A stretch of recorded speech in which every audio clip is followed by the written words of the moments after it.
Hello friends, welcome to Vino's crystal kitchen. ஹெல்த்தியான பாசிப்பருப்பு உக்காரை ரொம்ப டேஸ்டியாக உதிரியாக எப்படி செய்கிறதுன்னு பார்க்கலாம்.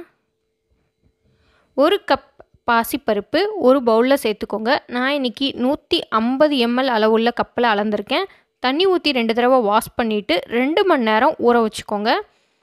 2 மணி நேரம் கழித்து தண்ணியை நல்லா வடிகட்டிட்டு மிக்ஸி ஜாரில் சேர்த்துக்கோங்க.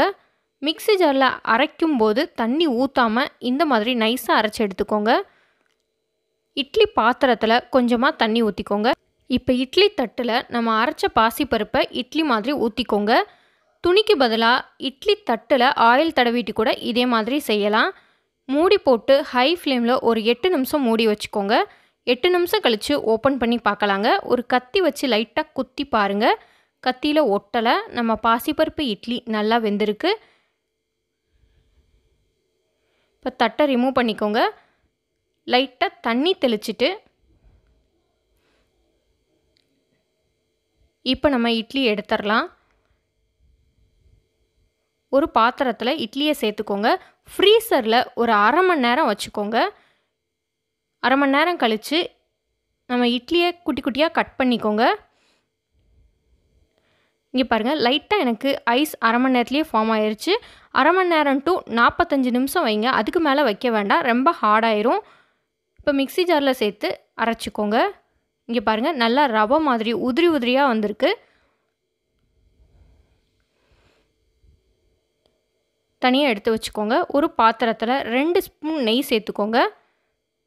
கொஞ்சமாக முந்திரி சேர்த்து லோ ஃப்ளேமில் வச்சு கலர் சேஞ்ச் ஆகிற வரைக்கும் ரோஸ்ட் பண்ணிக்கோங்க.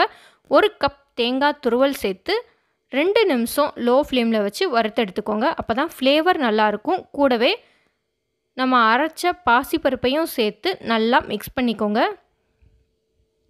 ஒரு 5 நிமிஷம் லோ ஃப்ளேமில் வச்சு இந்த மாதிரி ரோஸ்ட் பண்ணுங்கள். அப்போ தான் பாசிப்பருப்போட பச்சை வாடை இல்லாமல் டேஸ்ட்டாக இருக்குங்க. கூடவே ஒரு கப் துருவிய வெல்லம் சேர்த்து மிக்ஸ் பண்ணிக்கோங்க. 1/4 ஸ்பூன் ஏலக்காய் தூள் சேர்த்து 4 நிமிஷம் லோ ஃப்ளேமில் வச்சு நல்லா மிக்ஸ் பண்ணிக்கோங்க. வெல்லத்துக்கு பதிலாக 1 கப் சர்க்கரையை மிக்சியில் பவுடர் பண்ணி கூட சேர்த்துக்கலாம். பாசிப்பருப்பு இட்லியை சூடாக இருக்கும்போது மிக்ஸி ஜாரில் சேர்த்துறாதீங்க. திரியாக ஒரு மாதிரி இருக்கும். நம்ம ஃப்ரீசரில் அரை மணி நேரம் வச்சதுனால இங்கே பாருங்கள், ரொம்ப உதிரியாக நம்மளோட பாசிப்பருப்பு உக்கரை ரெடி ஆயிடுச்சு.